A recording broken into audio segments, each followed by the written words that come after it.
the tackle for another run to the stream. We don't chase. Welcome into the Hooked Up Podcast. I'm Wes. And I'm Kevin. And we are here to tell you what's coming with our series of podcasts on offshore fishing in the Carolinas. So I have been fishing, technically I've been fishing all my life, but with about a 26-30 year hiatus when I raised my kids. My dad was a sports fisherman out of Wrightsville Beach, and I've been back into fishing about 10 years and have a lot to learn, but enjoy going offshore fishing. How about you, Kevin?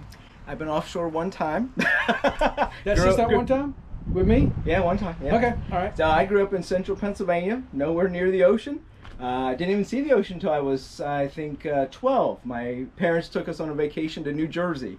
So I saw the ocean for the first time and saw a bunch of horseshoe crabs and whatever, but was never a ocean person. What happened? Well, by the time we went back from vacation, I didn't see the ocean again until my grandparents bought a condo in Surfside Beach, South Carolina. Yep. That was probably 1992. And I think that summer we made the journey down to visit them at their condo and saw Surfside Beach at that point. When were you first introduced to offshore fishing? When I met you. Full disclosure here, we're both economists. We're both professors at two-year colleges, and you came to work at that two-year college, and I think I was in the midst of coming off a summer. Had I fished the rock that year? Yeah, I think I had fished the rock that year when you came on, 22, right? Yeah. I believe so. I had just fished a big rock for the first time in my own boat, and come back. Of course, I was all pumped up, excited, even though I didn't catch much. We actually weighed a mahi and a dolphin on the third day of the tournament. Nothing to speak of, but we got on the board. Yep. So I'm sure you got a full dose of offshore fever. Yeah. Well, yeah. It sounded exciting. And I said, well, how big are these marlin? I said, no, there's no way you can catch a fish that big. Come on. But you started showing me some YouTube videos, and man, it was amazing. In a future segment, I'll have to pull up the flying fish because Kevin thought I was lying to him about the flying fish. When we went out that day, when we first started seeing them, what was your thought? I thought, oh man, he wasn't lying. There are fish that fly. It was amazing. And what did you catch that day? I caught, what did we catch? Bonita, and I caught my first mahi. Okay. Yes. Which is funny because you call them dolphins. Yes. And the first time he started talking about fishing, he starts telling me about catching dolphins, and I'm like, you catch those poor dolphins? Like, that's cruel, Wes. And then he explained it. Actually, 2 days ago, I had the same thing happen with a young lady. It's like, well, you're catching dolphins? I had to explain the whole thing. Yep. I mean, it's a whole new world. It is. And I'm just on the fringe of it. You're getting into it. And we thought, hey, let's share our experience. Yep. Fortunately, I have enough contacts where we've already got some stuff set up, which we'll get into in some of the next segments. Yep. But understand where we're coming from. Yep. We're just really excited about the sport. Yep. We don't have a lot of experience. We're going to rely on the community to give us that experience. Mm-hmm. And what we're really looking for from our audience is to email us. Email us at hookeduppodcast@gmail.com. Whether you're a captain, whether you're an angler, boat owner, to somebody in the marine industry, we'd love to talk to you. We want to get all sides of this offshore fishing. Now, we won't spend a lot of time on inshore fishing. There's a lot of good podcasts out there about that. And I'm sure there's some out there about offshore also, but we just want to include you on our journey as we learn and as we talk to some experts. And we're focusing on the Carolinas. In the Carolinas. At least right now. Yeah. Focusing from the Outer Banks down to Hilton Head. Yep. Exactly, yeah. So, we're on a boat. Well, my boat may still be a boat for a little while. Can't tell what it is. I won't show it to you, but it's a 1966 Bertram converted to outboards. So if I keep it, then maybe we'll do some podcasts on here. If I don't, maybe we'll have a chance to get something better. Maybe we need to do some podcasts from out there. That'd be about great. 40, 50 miles out there. Let's do it. All right, let's take a break right here, and we'll come back. You are listening to the Hooked Up Podcast, tight lines off the Carolina coast. Reach out to us at hookeduppodcast@gmail.com. You can also follow us on Facebook, Instagram, and X. All right, welcome back into the Hooked Up Podcast. We got several segments we're going to be doing. Yep. We're going to talk about history off of the Carolinas. Yep. I've got some history, obviously, out of Wrightsville Beach area, Masonburg Inlet. Spent a lot of time up in Morehead City at this point, going out of Beaufort Inlet. But we're looking again for experts up and down the coast. Yep. Along with that, then we're going to have some interviews. Yep. with captains and stuff like that. We've got several lined up already. Looking sir. forward to that. Yes, we do. As far as history, though, we want to hear from you again. We want to hear the different parts of the coast and what offshore looked like through the years. My dad was a sports fisherman back in the 50s and 60s. He had to quit school when he was in 8th grade to support his family because of a mill accident with his father. Oh my gracious. Ended up on a boat and fished up until right after I was born. Huh. Fishing tournaments and all. He actually fished a Big Rock tournament in 1969. What was the first year they had the Big Rock? 50. Oh, help me out. 57, I think, is the first one. Fabulous gracious. Fisherman That's tournament. before my dad was born. So that's Really? 1 year. Wow, Yeah. shows how 1 old I year. am. Yeah. My dad was born in 39, so. Oh my Because he was gracious. fishing. He was fishing Yeah. in 57. I don't think he fished a tournament until Yeah. 69. Okay. His best friend ended up being also on the boats. His name was Tommy Willis, Mhm. who was one of the premier sports fishermen on the East Coast in the late 60s, early 70s, and won the Big Rock in 1970. You've got some newspaper clippings. Yeah, we'll share showing some of that. Some of the fishing Um, stuff he's caught. Yep, some of the stuff he caught and some of his books. I've got my dad's books where he fished. They both actually were Tommy was the captain, and my dad left plumbing for the weekend to come be his first mate. First mate.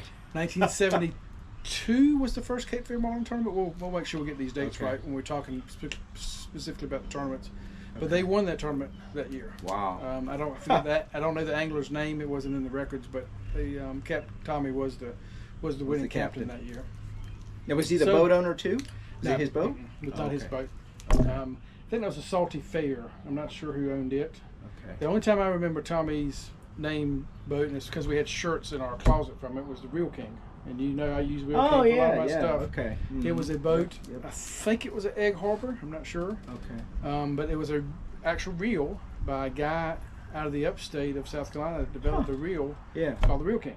Huh. And his I'll job be was to go up and down the coast selling the real for tournaments. He had a huge promoting it. Yeah. He had a huge expense account, and he took everybody out. And Oh, he boy, was must just be talking nice. to party. Yeah, really. And my brother thinks after the guy died who invented the Real King, the boat owner, Yeah. his family sold it to Penn, because he thinks some of the pins okay. have a stark resemblance to the Real The King. real king. Now who's your brother? My brother's We Jimmy brought him Clark. up. Yep, Jimmy. We're gonna hear from him too, right? Yes, he's actually going to do some stuff with us. Now, he's a lot more experienced than I am. I was talking to him yesterday, and we'll have him on for a segment to get to know him here pretty soon. But he told me I'm not expert. To me, he's an expert because he knows so much more than I know, and he has been fishing. He's probably been out hundreds of times more than I have. Oh wow. So he's spent Wow. a lot of time on the boat. So he'll definitely be one of the guys we talk to. Okay. Good. Good. Besides that, what else are we doing? We're going to talk about rigging, fishing. Yeah. People want to talk about that. I'm curious about Excellent. technology. Yeah. You know, the new tech and how fishing's evolved from like your dad's days to today. There's sonar now and all this crazy You stuff. probably don't even know what Loran means, do you? Loran? Yeah. No. I don't know what that means. Someone's name? It was a navigational system used offshore in the 50s, 60s. gracious. Again, right? I'd love for you to write us in and correct us on some of this stuff so we can get you Yeah. plugged into the community. Huh. I'm doing Loran. just about what I've heard. Okay. There was a whole system on the boat, kind of like GPS. Yeah. But these were, I think, 5 or 6 digit numbers Oh wow. that you ran. I showed you the tournament program from the Eddie Henneman Sailfish tournament Yeah. one time. And you Yeah, saw some yeah. numbers on it. You could have fixed between these numbers. Oh Those yeah, are yeah, actually yeah. ran numbers still in the brochure. I'm not sure why they're still there. Gracious, But wow. they're still there. It's like Morse code for Yeah, fishermen. so technology, that's a big one. Yeah, I we've want to talked explore some about the technology. sonar. Now they have. The sonar, yeah. Some of the sonar where they can actually see the fish. I'm sure we'll get some captains on that might I be able to I talk a hope little so. bit about some of that. But Now we I'm understand curious if you're a to learn about captain that. or if you're an angler, you're not going to give up your secrets. We Yeah. understand that. We're not asking for your favorite fishing spots, so but your special techniques, but anything you would share with those of us who are wanting to know more and those who are thinking about spending more time. yeah, especially And for people that hopefully- don't know, like me. That, And I hope we'll be, for the ones that are questioning whether they want to go out fishing, Yeah, hopefully we can yeah. get them connected to one of our captains to go oh out yeah, yeah. to Mhm. chart and go out and see what it's like. Yep.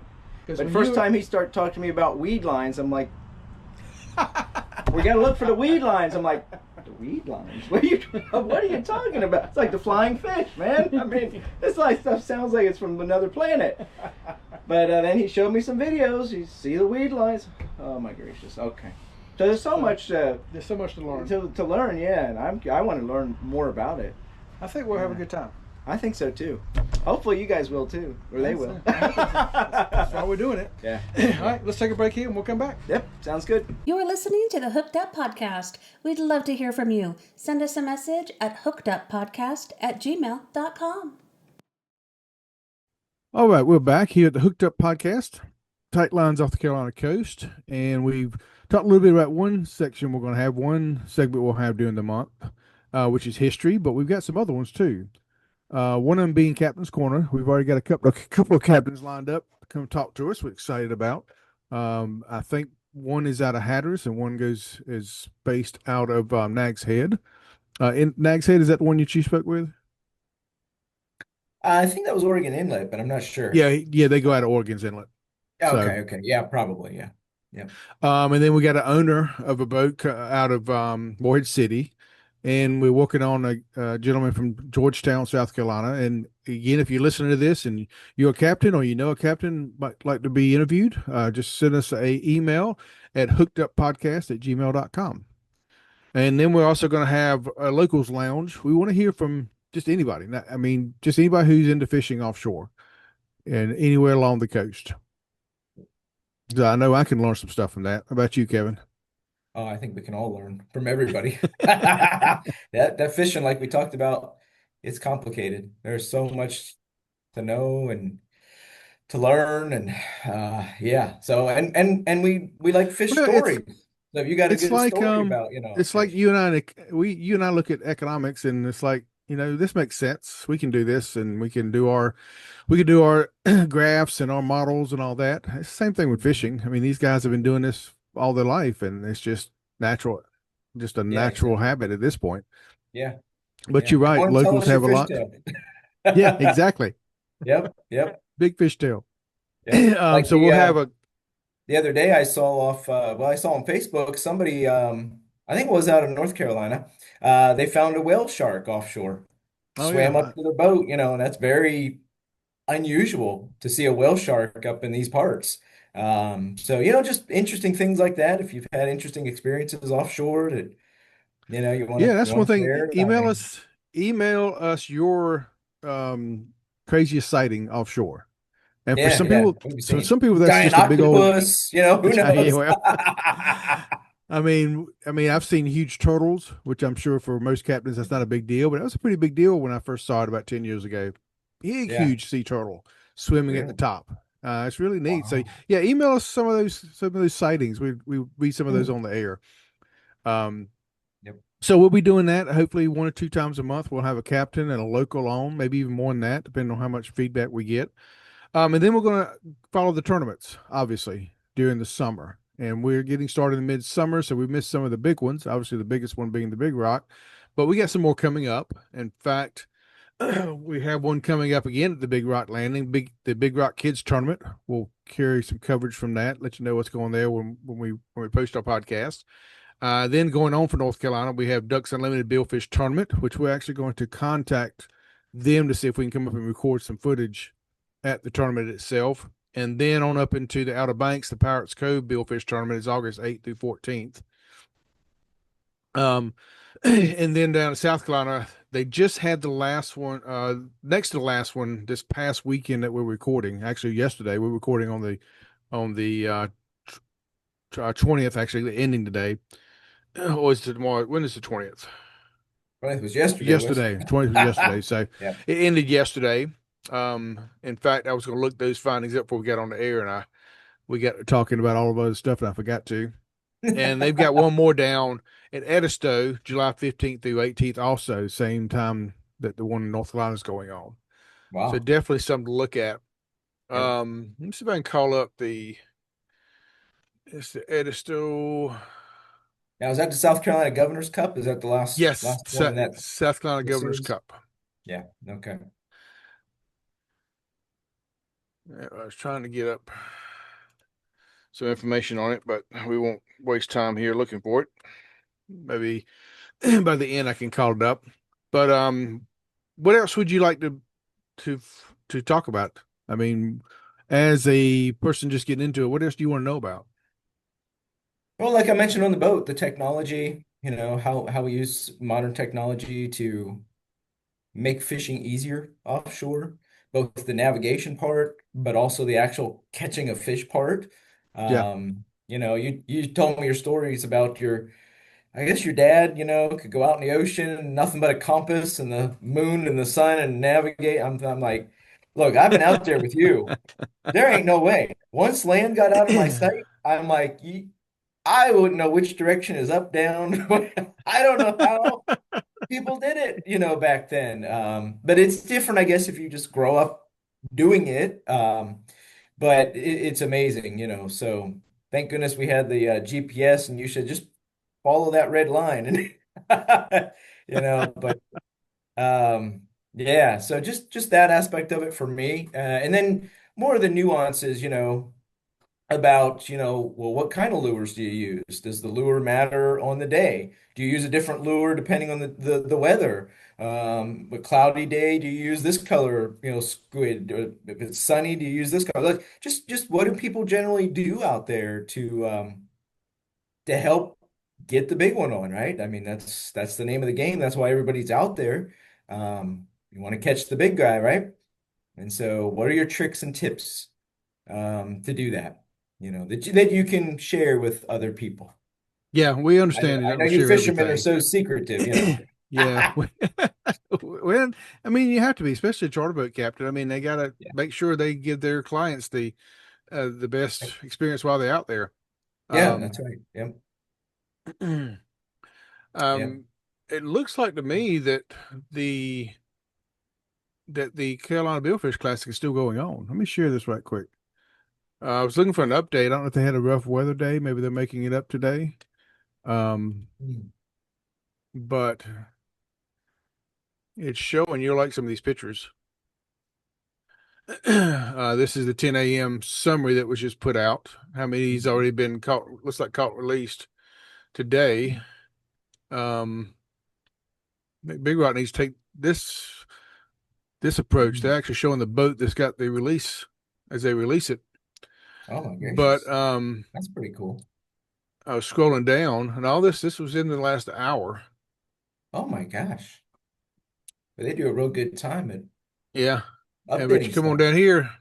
Oh, great man, shocks from Billfish Picks while fishing with Mr. Pete yesterday.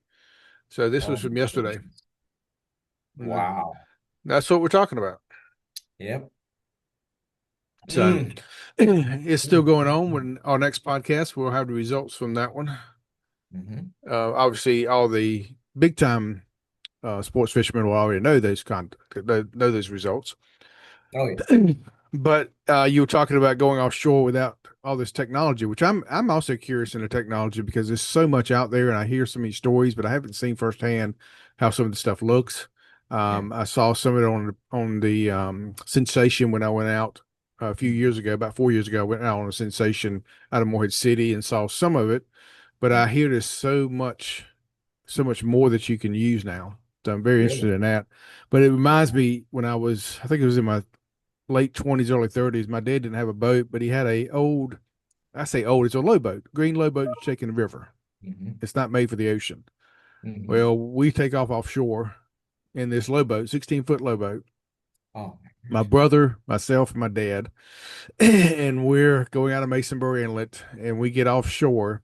And I'm nervous anyway because I hadn't been fishing much at this point. This was like in the 90s, so I hadn't been on the water a lot lately. It's raising my kids. And we get out of sight of land. No compass, nothing. Oh my goodness. And so now I understand. We were out of sight of land, but we really wasn't. I mean, my dad knew exactly where the sun sets in the west. It's not like you're going to head out to sea in a 16-foot boat. But I was pretty uncomfortable in my 20s. Yeah. Or my 30s. I guess I was in my 30s. I can't even imagine that. So we'll definitely talk about all that bait equipment on the boat. So I'm looking forward to it. I hope I think we're going to have fun. I hope anybody who decides to listen and tune in has fun, and I hope the industry will allow us some behind the scenes, and so that more people will get interested in offshore fishing and maybe help a lot of charter boats as that comes along. For sure. That's our hope. All right.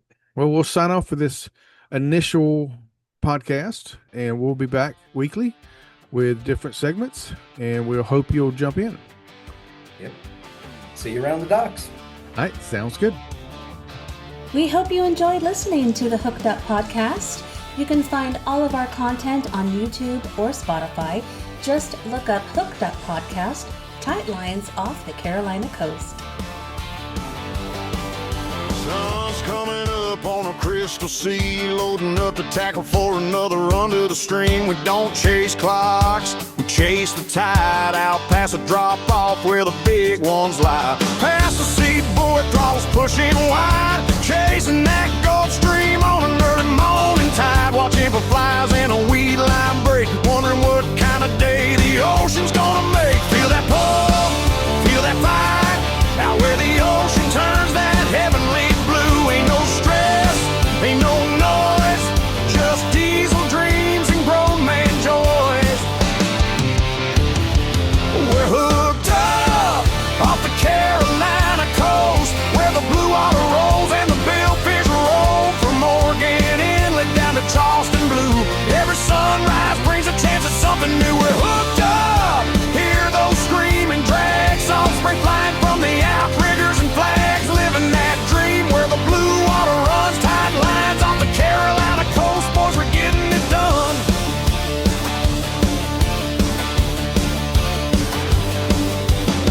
Heat flashing green and gold, tuna blowing up, blue marlin dancing while we're passing round a cup. From Masonboro waters to the edge of the stream, every offshore run starts with a dream. When that reel starts singing, everybody knows it's game on.